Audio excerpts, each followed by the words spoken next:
Hello, everyone. Welcome to another Anime Alliance podcast. Although this time, we're not really talking about an anime, technically. We're talking about everyone's favorite platform of gaming, mobile games. Oh. Alright. So, we've got a couple returning guests and then a newbie with us today. So, of course, as usual, you've got me, Misty. I know you were probably tired of me last time. You're probably still tired of me now, but hello. Hey, I'm AK. Hey, it's Nick. I'm back again. Hello, it's Pi. Yeah.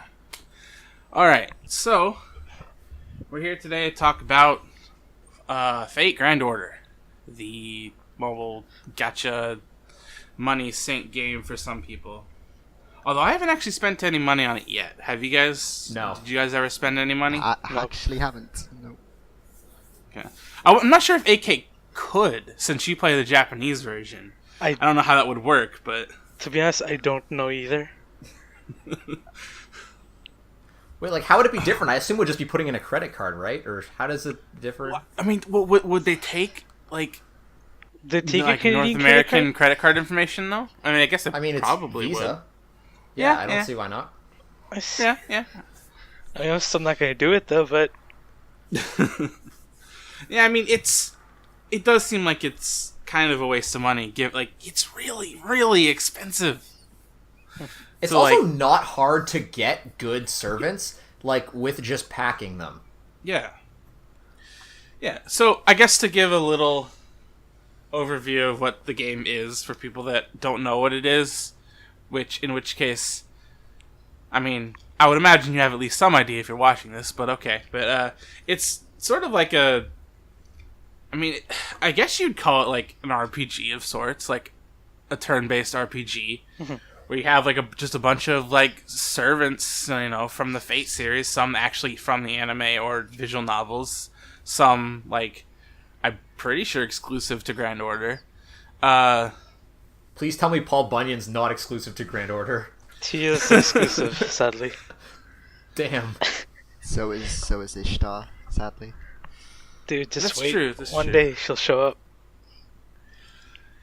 up. But yeah, you just basically fight, random enemies with Fate servants, RPG style and stuff, and yeah, you try to collect all the waifus and husbandos, without, grinding yourself to death and spending so much money.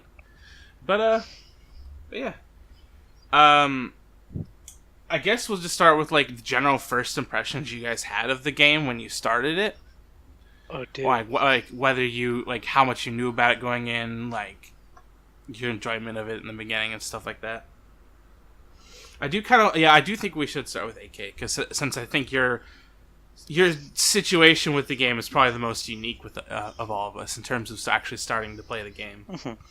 So, I started the game when it came out, 2 months after it came out in Japan. And back then, the game was way higher. Like, you only had around 50 space for servants and craft essences. You could build up more space by spending Saint Quartz. And a bunch of other stuff, really. Like, the daily quests were all not well calibrated, kind of. And What do you mean by not well calibrated? so, like, Even worse drop rates than NA. Whoa. I don't think, like, it's not really the drop rates, but like the kind of quests there were. Like, you didn't have quests that would drop the money. I think back then you had a quest that gave you master XP. You had a quest that like gave you like servant materials, but it was kind of different. But the more time went on, they fixed it, and also it costed like 4 Saint Quartz, I think, back then. Now it only costs 3 to summon. Yeah, like a bunch of small things like that. The game was just way harder. Some servants were like basically unplayable at that point. Like Emiya, like none of his skills were that good. He only had Magecraft at that point, which boosts his arts attacks. But like he doesn't need those. But at some point they gave him the skill that boosts all his attacks. So at that point, he was way better. I think yeah. it just seems like a lot of times when servants have that skill that boosts one attack, it's usually for the attack that I never want to use for them. I Really? don't know. Yeah, I don't know. It just I'm kind of a nut for using Buster every time on somebody. So like I have like because I got really lucky and I got like the really great craft essence that like improves Buster by like what 30% or something. Nuts. So I'm always gonna try to use that because that will do a shit ton of damage. Yeah, that's what I do with my saber. I don't know if it's 30, but it's at least like 25, It's a pretty high and percentage. it helps quite a lot. But yeah, the game was just way harder. It does sort of seem like not like they. I mean, obviously, like it's a Japanese game, so Japan is sort of probably where their main focus is. But it does kind of seem like the fact that like it came out earlier in Japan was almost like a test run of sorts for North America because, like you said, like all those things were like adjusted and like optimized for the launch of the North American version. I don't know if it's like I don't know how to say that though because like honestly like they probably were optimized for the Japanese version too. We just got lucky and got on the tail end of like every sort of optimization that they've done for the Japanese. Well, yeah, I mean they've made the changes. I just mean like we got those changes from the get go. Yeah. We didn't have to worry about like only having those 50 like servant slots or dealing with like 4 quartz summons and shit like that. So I guess the North America start's pretty lucky in that regard. I know there's a few other things I've seen mentioned in like the Reddit, like the subreddit and stuff too. So, but I can't really remember them all right now. What about you though, Pi? Well, I actually I got the game like a year after it released in Japan, right at the Ishtar event, right? Because I've seen, true story is that I've seen a lot of pictures of possessed Rin on Twitter, and I was like, who is this? And then I checked the game out, got it on Japanese App Store. I played it a tad bit. I rolled Hercules actually as my first 4-star, and I just stopped 'cause I didn't really like it all that much. But now that I got the game on NA, I wish I would continue on Japan on the Japanese servers, but sadly I didn't because it's quite a fun game. But like yeah, I do think it's kind of nice, like being able to start, like having the advantage of being able to start basically with everyone else on the server you're in. So you're not like kind of just trying to climb this this hill that's already been like going on for a while. you'll be really behind if you start on Japan servers right now. Yeah. But like because you've missed a lot of events that have passed by. As I did, I downloaded the Japanese version not a long time ago. Just got in to see what I'd roll, and I just looked at all the events I missed, and I'm like, nope, okay, I can't do this. I'll just continue NA. And what about you, Nick? I mean, I played a little bit. I played Final Fantasy, if that doesn't count, but it's because it's a JRPG, but it doesn't really count.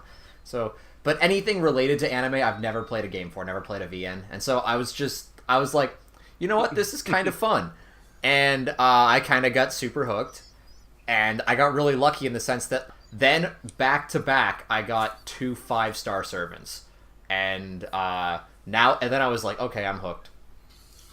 Yeah, I mean, I was lucky enough to get a couple 5-stars as well. I mean, I didn't even notice I got 2 at first. You got I noticed I noticed I got Arturia Saber, and I'm like, oh hell yeah! And I was just so distracted by that I didn't even notice that like the other like gold servant in that was a 5-star as well. I'm like, oh well, fuck. I just thought it was like a 4-star or something, but I've seen a couple of people in my friends list who have Gilgamesh, Jean, Attila, and Vlad. That's just EX luck.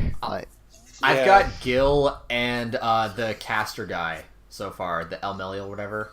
Oh yeah, yeah, Waver. Yeah.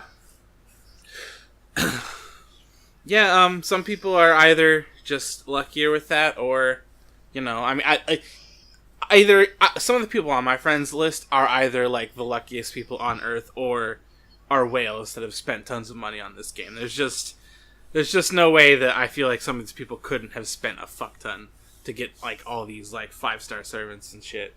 But you know, it is what it is. Some people can just afford to do that more than others. It's not like the game really requires that though. It has hard moments so far, but nothing that bad. I imagine it gets worse later on. Yeah, way worse. I've seen Yeah, what's his face Salomon battles. That actually seems really hard. It was pretty fucking hard. I've seen like I haven't actually watched the videos because I'm sort of like, oh, I want to save the moment of seeing this battle actually take place for when it does. But I know there are videos out there that exist of like even certain 3-star servants like Kulain or Kiyohime like soloing like the final boss of the campaign or whatever. Oh, yeah, that's why I badly want to pull Kyohime. I've pulled her twice, so I actually have her Noble Phantasm upgraded once over. I have her Noble But I would Phantasm like to pull her upgraded more. 4 times over. I've pulled her so many times.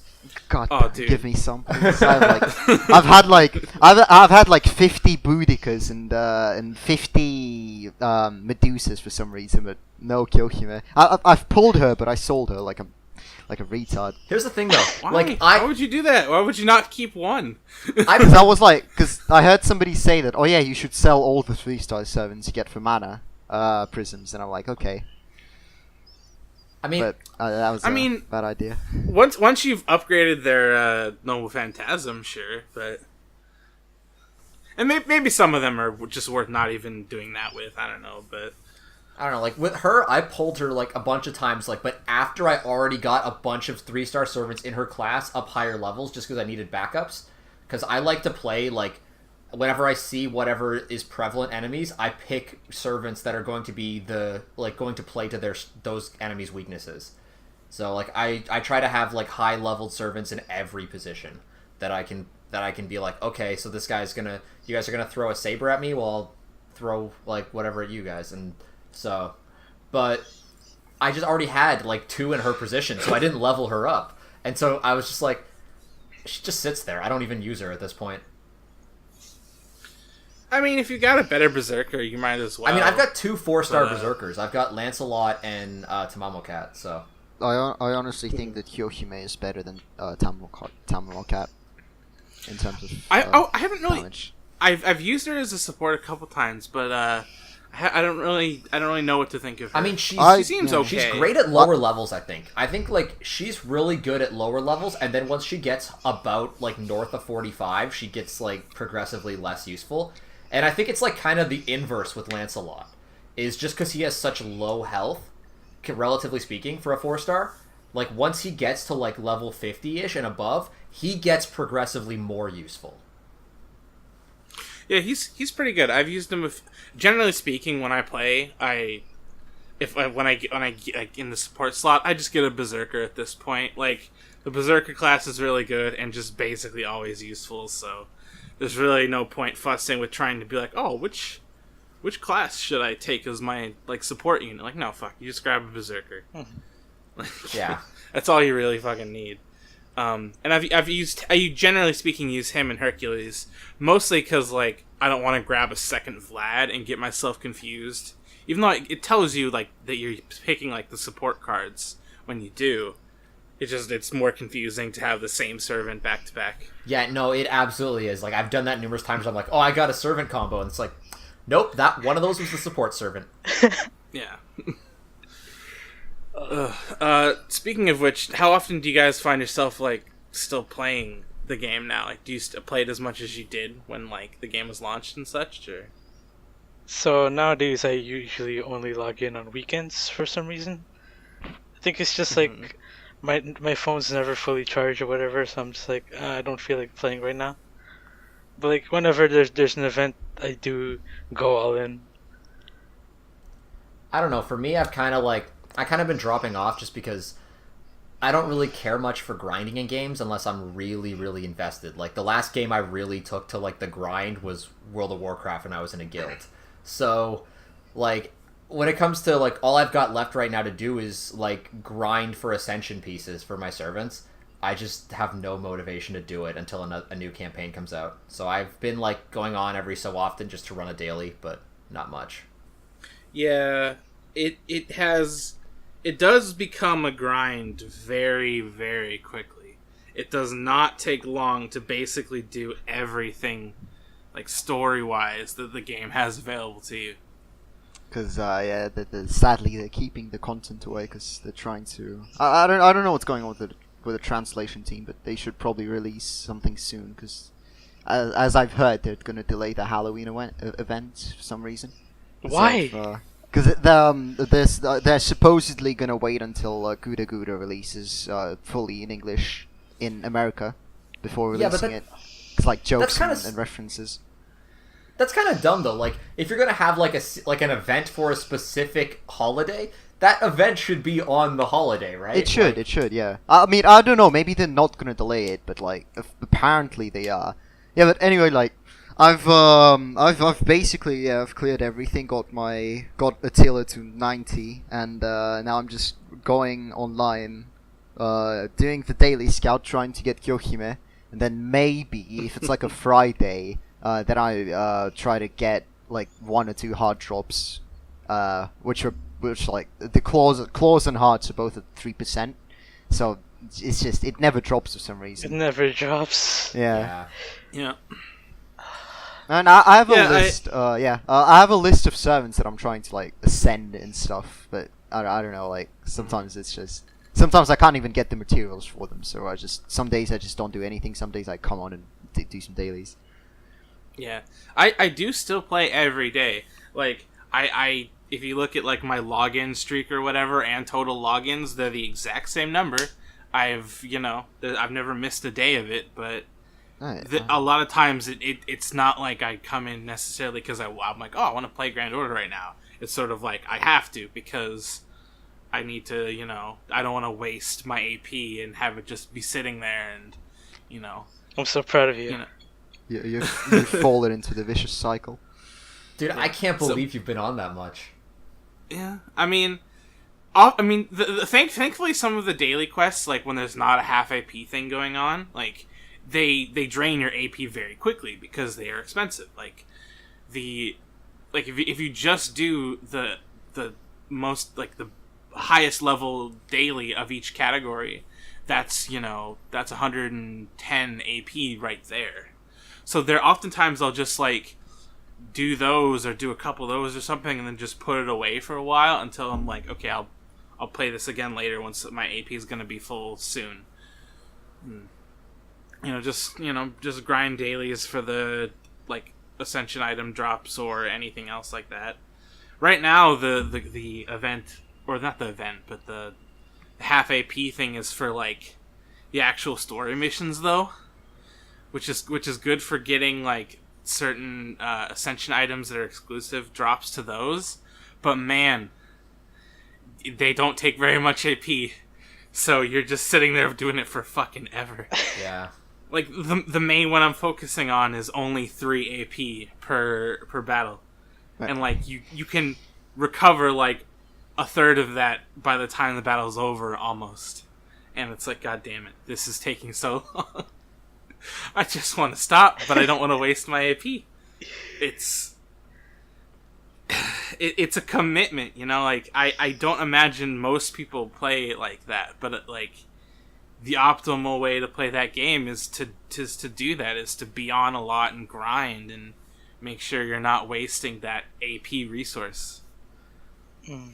Yeah, I don't know. I mean, after a point, like, I just kind of stopped caring. Like, the thing is, like, Yeah. to level up the riders, especially St. Martha, you need, like, Dragon Claws, right?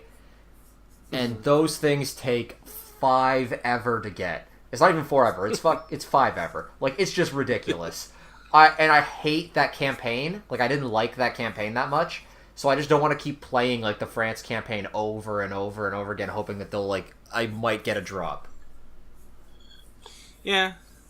Yeah. I'm at the point where the rider that I'm trying to level up, Ushiwa Kamaru, has something that either doesn't drop, either is like like has a really small percentage of drop, so that's a bit sad.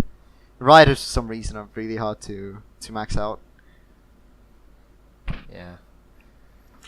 Yeah, and I know in particular, speaking of like the campaigns, I know you in particular, Nick, had some issues with. Was it the France one that you felt like had a bunch of like historical inaccuracies and stuff? No, it's all of Fate, but I don't like. I'm a dork for like I did medieval history as part of my major, and so like to be fair, like there's so many things in Fate, even Roman history, where I'm just like, but like I recognize it's a game and people don't care, and I just need to shut the fuck up. So I, in no way am I ever going to try to project that on other people. No, Fair yeah, enough, I'm pretty sure that Nero isn't a cute anime girl that says Umu every 2 seconds. Dude, you never know, right? I will say, like I don't remember if I said it earlier, but I do think that to keep people interested in the game, like, and I understand like they can't just keep pumping out story events necessarily. Like there's a limit to what they have, but you gotta eventually put some out, seriously. yeah, like we had the you sort of had a little bit of a story event with the Moon Festival one. Like it's a silly story, but it still had like some kind of a story to it. Without some, it's been 3 months since any actual real story has been put into the game. So I feel like it's gonna be time to do that soon, because you know, like I know that that's part of why you haven't really been playing it as much, Nick, and I know I have another friend who started it that has basically just been waiting. She hasn't picked it up for over a month now, if not more, because that's all that she's waiting for is just another like story event. Yeah, pretty much. But even if maybe there are some inaccuracies with the story, I do think it's like at least fairly engaging when there is like a story thing happening. Like I like the game so far. I don't like how much of a grind it is in the downtime, but I do still have a lot of fun with it. Even sometimes when I am grinding, it's like, yeah, this game isn't that bad. It's still pretty fun to play. It's an all-around decent RPG. To be fair, for mobile, like my expectations of mobile are like absolute shit. So like anything is like, this was like compared to most of the mobile games I would be playing, I'm like, this is way better. It's not even close. Yeah, games like this, other gacha games or other like little mobile like pay to play or play to whatever, these kind of things, RPGs, they generally don't have this kind of polish to them overall. So it was especially out of the gate, it was really impressive to see the level of like care that was going into like the presentation, like the story and stuff, because it really is almost like an RPG / visual novel kind of experience. It's just a visual novel that you have to wait months and months for the next part for, unfortunately. Yeah. What I don't really get is that Japan has a lot of events. Like every month there's an event. Pretty much. Pretty much, yeah. But how come like I refuse to believe that the translation team is that slow that they can't release events in that frequency. Not events precisely, but maybe story parts. But I don't know. It just seems odd. Yeah, I feel like by since the time you guys got the Moon Festival event, we've probably gotten like at least 2 events. It's just kind of weird. Are you talking like events with actual like story or dialogue to them, or just like, okay? Because we've only had like 1 of those since release, but we've had plenty of other like we've had Nero Fest that just doesn't have much of a story to it, but it was like a big event and whatnot. But yeah, I guess that's the only other thing that would be comparable to that. Yeah, I mean, I think the thing with me is like knowing there's like how many riffs are there that you gotta seal for the story? 10. Yeah, and we've gotten 2 so far. Just kind of. Unless Fuyuki counts. I don't know. or Fuyuki how doesn't to count. say it. Remember, they said it was they said it was whatever number was after they got out of Fuyuki. Yeah, They've got yeah, this okay. many to seal. So Okay, so it's 8. 8. Okay, yeah. 8, alright. It's just kind of like, okay, like I'm at 2 out of 8 or whatever. Can we kind of like, I want to get through, because when I play a game, when I play even a big open world RPG on my console or whatever on PC, I play a game story kind of first, and then I'll like screw around with other characters and play sides and do crazy shit, like if I'm playing Fallout or Skyrim. So for me, it's kind of like a little bit of an itch. I'm like, I want to finish the story. Yeah, I can understand it. It's almost like a catch-22 in the sense that like because the game has so much like initial polish and appeal. Like I didn't realize we were gonna be cut off after the second like gate or whatever they're called. Like I didn't realize you're gonna be cut off then. I mean, in hindsight, I probably should have realized it, but it was sort of surprising to me. I'm like, oh, I guess I just have to stop with the story until they add more of it. So it really hooks you in, and like at first initially, which is probably what they want, you know, given the pricing model of a game like this. But it does sort of like, you know, make you hit this wall of like, okay, now the game is significantly less interesting. Yeah.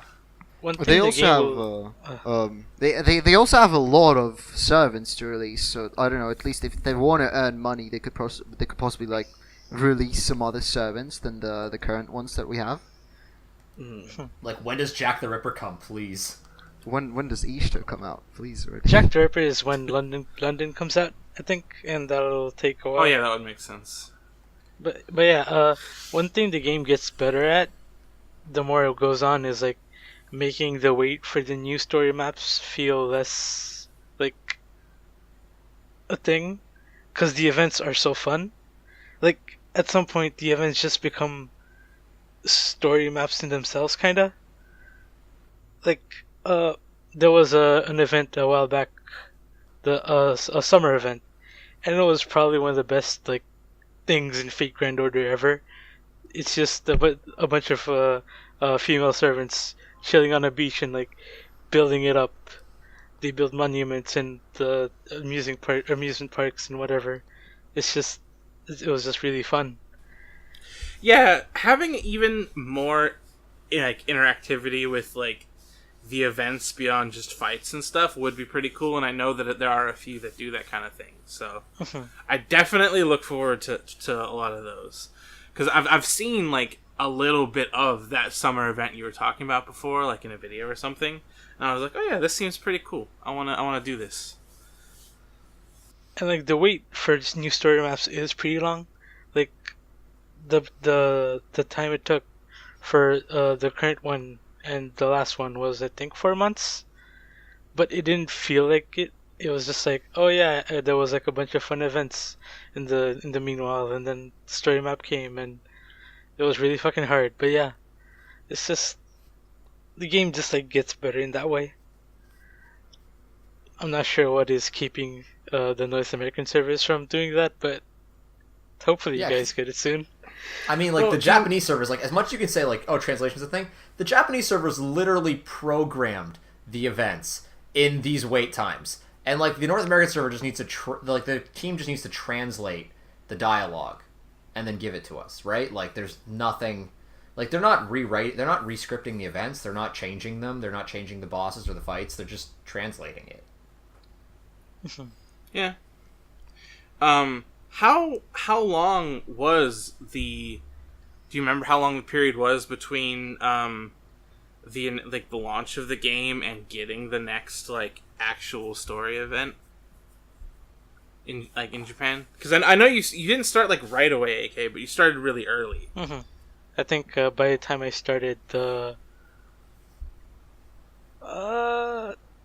yeah, France was already out, or so. Wait, so was September. So I think yeah, by the time I started, I was in the same spot you guys were. As in, But like, was the wait like shorter? I don't remember. It's been a while, so. But yeah, Okay. this is like 2 years back or something. Yeah. The game has been out for a little while, so I do remember like seeing the announcement for the launch and some of the servants for it and stuff, and being like, man, I didn't actually know what kind of game it was. I was just jealous that it was like only in Japan, and I really wanted to play it. So I was really excited when it was finally announced for English for sure. But You know, hmm? I was gonna say, being as big of a Fate fanboy as you are, I'm surprised you didn't jump on the Japanese release. I thought about maybe trying, but I was like, no, I don't like having to deal with like the language barrier. Like, there's a very similar game out right that came out very recently from Madoka called Magica Records, where there's like other magical girls that you can summon like via like a gacha kind of thing and stuff like that. And I'm like, oh, I really want to play that super bad. And I could have tried to download the Japanese version and, like, you know, been a part of that right out the gate and not have to worry about, like, missing all these events and stuff. But I decided against it because I'd rather just wait and hope that it comes out in English. Because I just don't like having to, like, look at a Reddit, or not a Reddit, like a fan wiki or whatever, and trying to like figure out what each of these like items are and what the menus are and stuff like that. Yeah, that is a question I had for you, AK, is like, how hard is it to play in Japanese? Because I remember I accidentally, like way back in the day in Fallout 3, I accidentally bought Operation Anchorage in French. And that was difficult to play, but I speak French, so that was tolerable, because I could still read like what they were saying, and I could still be like, okay, I can figure this out. But, like, you're in, like, a language, like, you're in Japanese. I don't think you speak Japanese, unless you're going to surprise me. No, I can't read Japanese at all. But the thing with mobile games is that they share this kind of, like, same language in the sense that all the buttons and layouts are kind of the same. Like, once you press a bunch of stuff, you figure it all out. You don't really need to know what it says. You just, like, once you've played enough mobile games, it's just like second nature to you. And I've played enough of them to just like figure it out. The only thing I feel like that would really suck is like having to look up translations of story events and things like that if you even want to bother, which I don't think you did. Nope. I really didn't want to bother because from what I could tell from the early translations of like the first map and whatever, the story sounded really dumb. It's like, I mean, I don't think it's gotten better to the translations. So, I mean, it's just sort of like weird, like alternate history sort of stories. Like it's not like it's a hugely impressive story. I felt like it was engaging enough, but yeah, I mean, you're not missing out on like grade A, like Fate material or anything. One thing I can say though is that the story definitely gets better, and because the more the game progresses, the more the writers manage to like weave in narrative into the gameplay. Like, for example, there was this one map where people were turning into monsters, and one of the people that was turned into a monster was like this priest lady, and when you fought her, she was not attacking you when she turned into a monster, but she wasn't moving, so you were just beating down on this priest lady who turned into a monster and it was doing nothing to you. That was just like, holy shit, I feel bad. Sounds like something Urobuchi would write. Probably. I wish he wrote something for this game. I mean, he did. He did. Yeah, the Fate. There's a Fate Zero event eventually. He wrote that. He wrote shit! that. Nice. I'm gonna enjoy that. Oh, that's okay. I know which one that one is. Now I think about it, I know which like banner that one has. Okay, I didn't realize it was specifically like a Fate Zero event though. That's pretty cool. Yeah, but yeah, the game gets better story wise. That's the fun part of it. I feel like for a lot of people, though, the draw is basically going to come down to kind of like what I joked about before, where you're sort of just collecting waifus and husbandos. Like, there's so many servants like in this game when you actually look at like the Japanese version. It's I mean, I don't think you're wrong. I mean, even to some degree, that's kind of what I'm doing at this point. Is like, I want to get this servant. How long am I gonna have to like keep farming packs to get them? What is the one you're like looking forward to getting the most? I want Vlad. Like, I really want Vlad. Although, like, if we're talking servants that aren't out yet, I really want Jack the Ripper. Oh, okay. I'm guessing that, as I've heard, so does Misty. Mainly because just the strategy I want to play with that game, I want a crit team, and Jack the Ripper is really good for that. So, but beyond that, obviously, you know, if you know me at all, you know I want like Tamamo. Yeah, That's for sure like the primary one I eventually want to get. What's Tamamo's class again? I forget because there's Caster. Caster. Oh, yeah, okay. Yeah, I would like to get her too, but I'm gonna be, I don't know.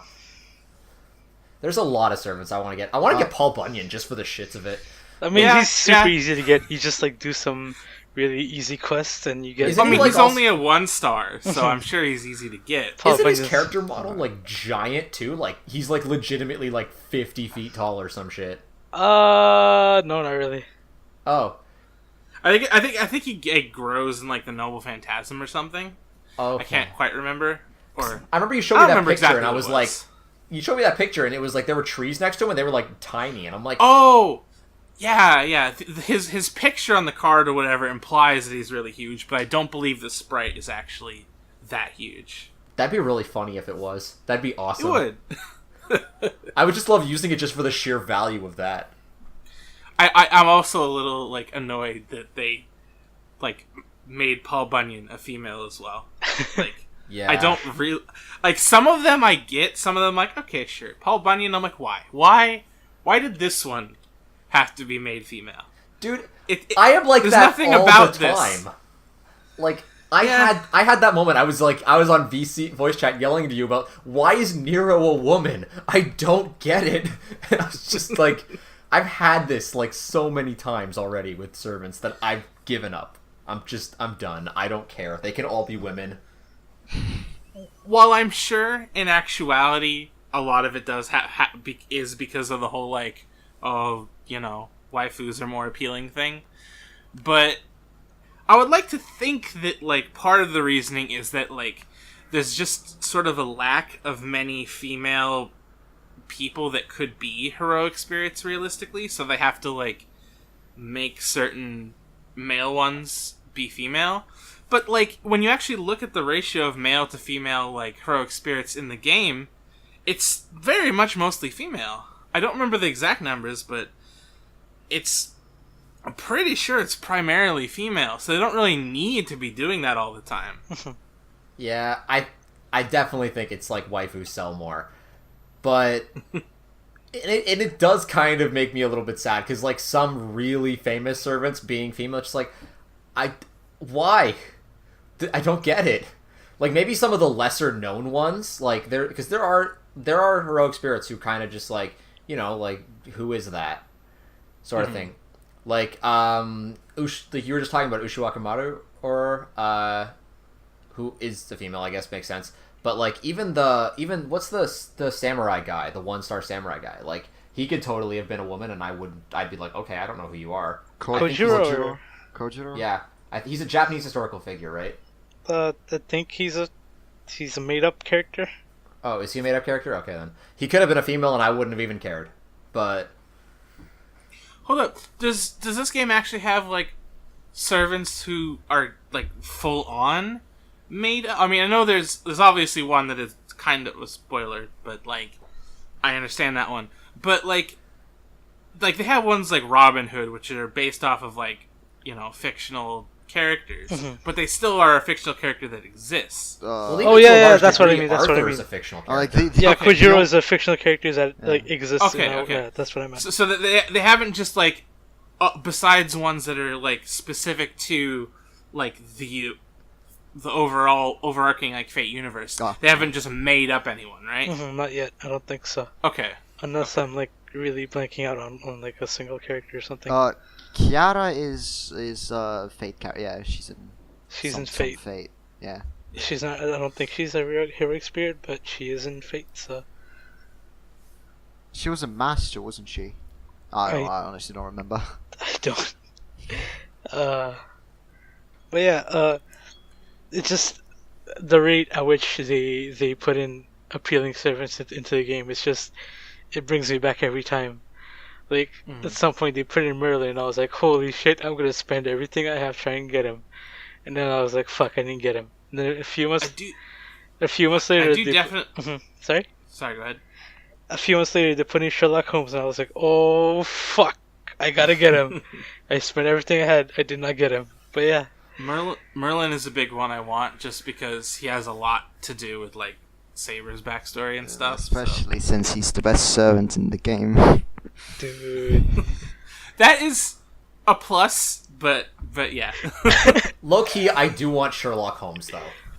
Dude, Sherlock Holmes, he just, in a way, he like revealed this really big thing where, heroic spirits don't need to be like these kind of like super revered, characters. Like they can just be like him, like really recent and like just like kind of part of pop culture. Sherlock Holmes is a really big novel, though, so he's not that like unknown. But yeah, I get what you I mean, yeah, it's not that he doesn't have like the kind of legacy like old stuff like Iliad has or whatever. He is pretty recent. He's pretty like still part of pop culture. Speaking of the Iliad, does Achilles ever show up? He does. Wait, he does?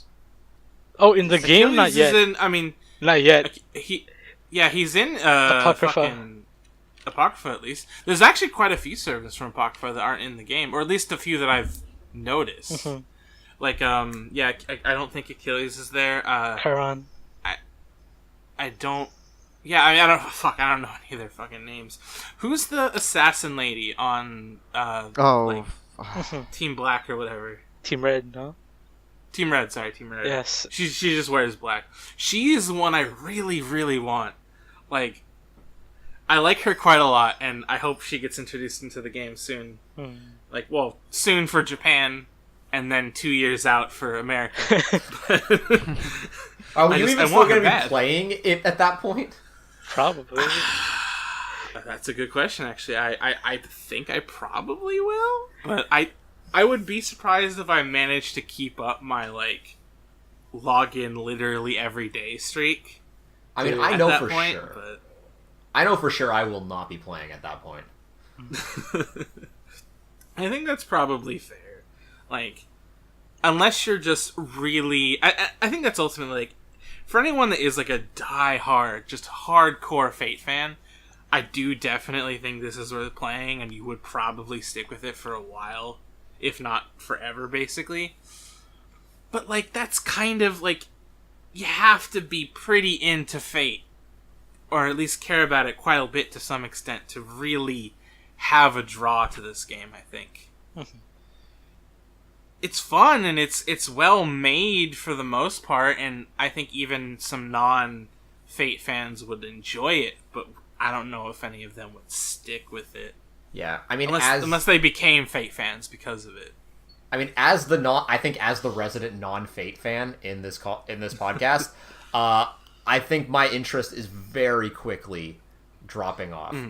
And I mean, even Gilgamesh's phone-breaking and Noble Phantasm that looks amazing is still not holding me. Which, by the way, it actually Riri used my Gilgamesh, and his Noble Phantasm crashed her phone. I was just Her so phone impressed. fucking sucks, though. Like, I know, but it just, like, the fact that a mobile game, like, a gacha game could do that, I was like, okay, you guys designed this well. Quite fitting for the world-breaking Noble Phantasm. Exactly.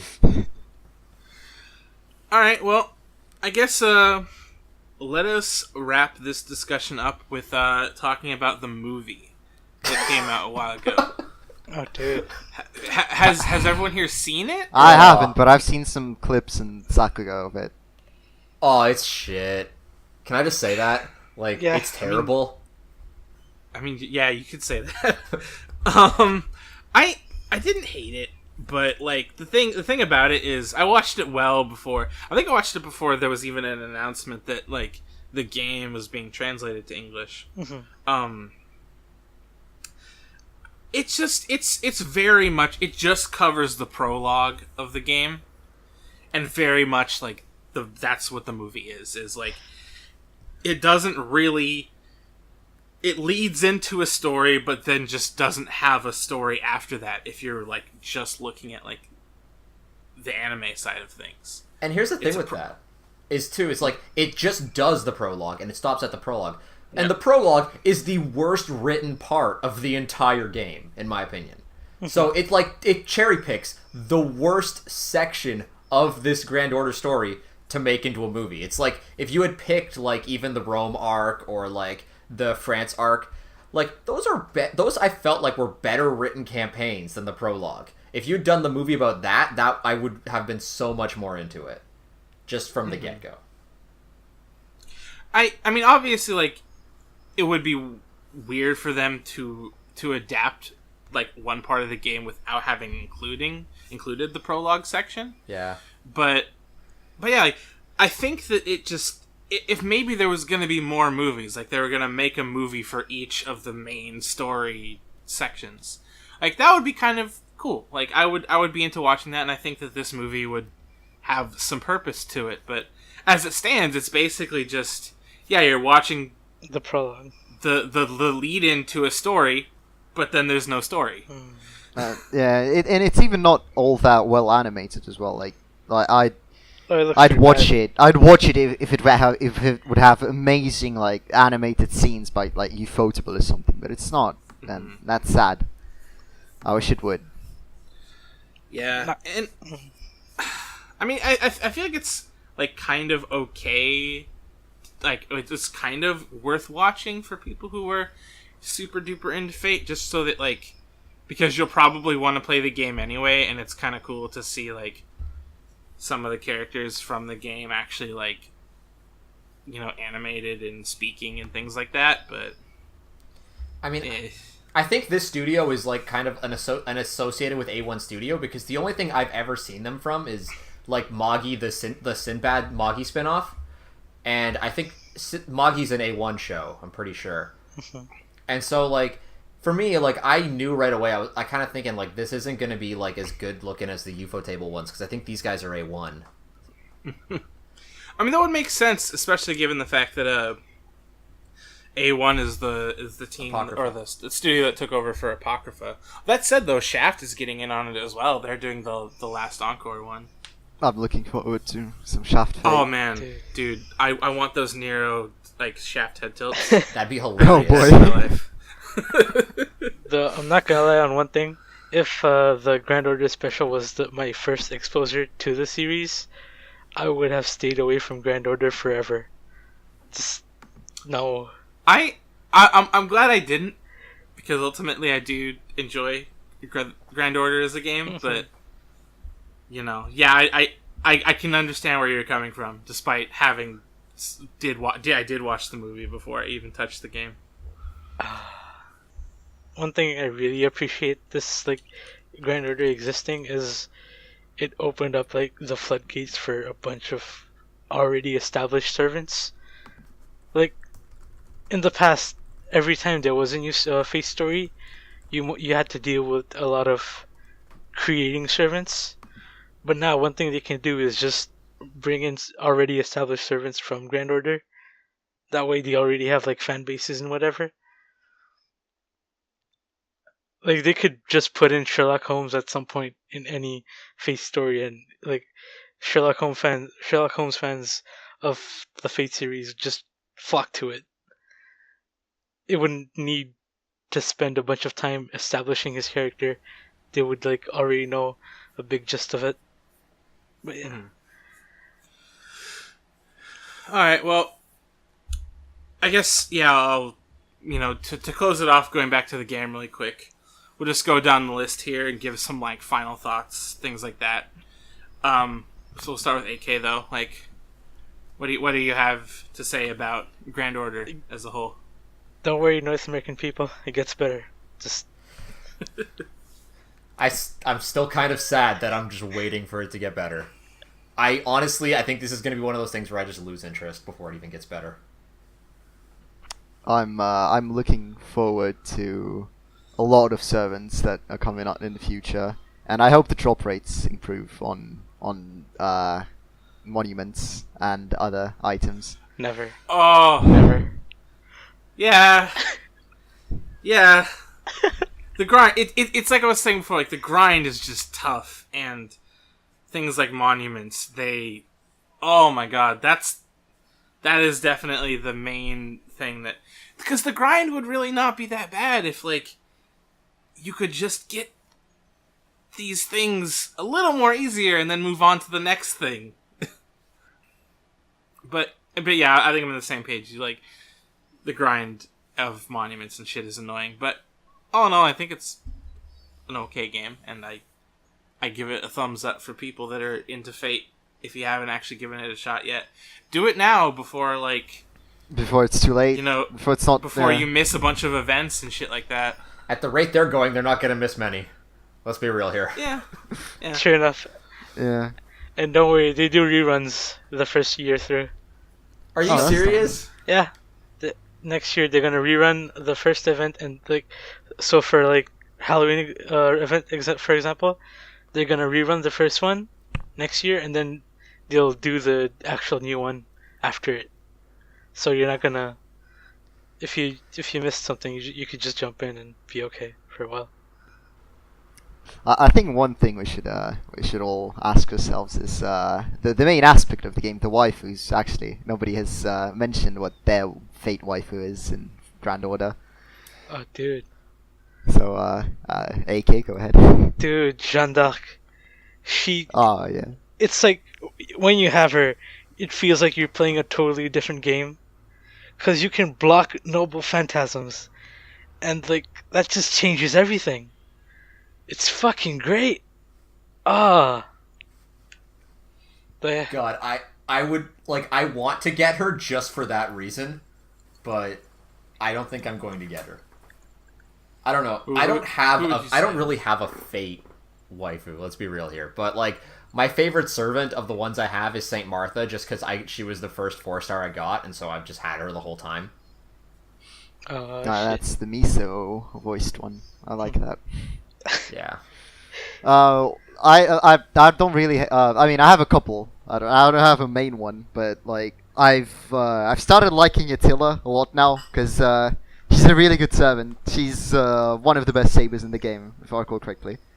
And yeah, and she's all like the whole chocolate waifu aspect, like that part. Yeah. What? That's a thing. That's a thing. Like. Dark-skinned characters in anime are referred to as chocolate waifus from time to time. Man. AK, are we chocolate husbandos then? Dude. If only. Who's that one archer guy who's like the Emiya. No, Emiya's He's brown. Who's the other one? Oh, how is this said? Arash or something like that? Wait, not Arash. No, the one with black. Wait, that actually looks like. Oh, Arjun. That's Arash, right? You mean no, yeah. Which one is it? Arjun. Yeah, that guy. Well, It's the Indian hero, See? Nick. Oh, we get an Indian hero? Yes. Yeah. Yeah. Alright, wait, so other than Attila, I kind of have a list of characters of waifus I want to get, and Ishtar is obviously at the top, because it's Serene, but possessed, and goddess of fertility. Then Francis Drake is also nice. Kiara is really, really nice as well, and she's quite good in the game. But all of my like Fate Grand Order waifus are quite good, so I'm kind of lucky. And then there's like this one which is quite odd, which is Brynhildr, which isn't amazing, and Skathak is better, but I don't like Skathak. Why? I don't know. Cause she seems a bit too plain. It's like I haven't seen much of her. Cause you can tell a servant's personality by looking at them most of the time. But Skathik is like, I don't know what she is. Yeah, I guess I get what you mean. But yeah, go ahead. Well, I'm done with waifus, so. Alright, well, I mean, obviously, Tamamo. you know, Tamamo is pretty up there for me. I've seen a bit of her personality from, like, clips from Fate Extra and stuff like that, and she seems like a cutie pie. I like her a lot, but let's be real. As much as I like Tamamo, no one has stolen my heart quite like Iskandar has. So Iskandar is the waifu, for sure. Best no tendon. Alright, yep. I guess that will do it for us then. So, thanks for listening.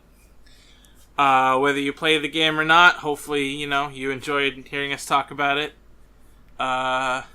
There will eventually, I don't want to say when or how soon it will be, but there will eventually be a much larger general Fate series, like, podcast that we want to do. Oh god. Maybe we'll bring up Grand Order a bit again as well, but that's going to go over stuff like the anime and the visual novel and all sorts of stuff. I'll get to ramble about Fate Zero for like 2 hours. Hell yeah. Oh, I with how much people like care and like Fate in this like club, in this community, it's gonna be a big discussion. I would also love for Fate herself to get involved, because I kind of want to argue with her about, you know, the proper way to start Fate, because we very much disagree on that. Oh yeah. But yeah. But we'll get into that another time. You know, have that to look forward to, though. Oh god, the Stay Night versus nobody watched Stay Night debates. It's Stay Night versus Fate Zero mostly. I'm on the Fate Zero side. I mean, I watched Stay Night, so like that I could be there to be like, no, don't watch this. No, don't. But Alright, we'll get into this discussion later, though, gentlemen. So, for now, we will see you next time, though. So, goodbye. Bye. bye. Bye.